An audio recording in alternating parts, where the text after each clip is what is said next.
মেদোসমণি আশ্রমে যাওয়ার সময় কতগুলো পাহাড় মানে সিঁড়িগুলো বেয়ে যাচ্ছিলাম, তখন কষ্ট হয়নি তত একটা, তবে অনেক উঁচু ছিল।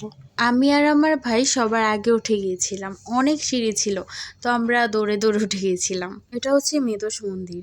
সর্বপ্রথমেই এই মন্দিরটা, তারপর আর অনেকটা রাস্তা আছে। এখানে লেবু শরবত বিক্রি করছিল, কিন্তু আমরা কেউ খাইনি। কখন মাকে দর্শন করব সেই চিন্তাই মাথার মধ্যে ছিল। যাক, এসেই পড়লাম শেষ পর্যন্ত। কয়েকটা সিঁড়ি বেয়ে উঠলেই মায়ের দর্শন পাবো। অনেক ঘামছিলাম এবং প্রচণ্ড ক্লান্ত ছিলাম, কিন্তু তাও মায়ের অপরূপ দর্শন দেখে নিমেষেই মনটা শান্ত হয়ে গেল, সব ক্লান্তিভাবেই চলে গেল। মন্দিরটা খুব সহজে আমরা দর্শন করে নিয়েছিলাম, কিন্তু মন্দিরের ভিতর দিয়ে আরও অনেকগুলো পাহাড় ছিল, যে ওই পাহাড়গুলো বেয়ে ওই মন্দিরগুলো দর্শন করার পালা। মন্দিরের পেছনের অংশ দিয়ে আমরা আরও অনেক মন্দির দর্শন করেছিলাম, সব ভিডিও আর নিতে পারিনি।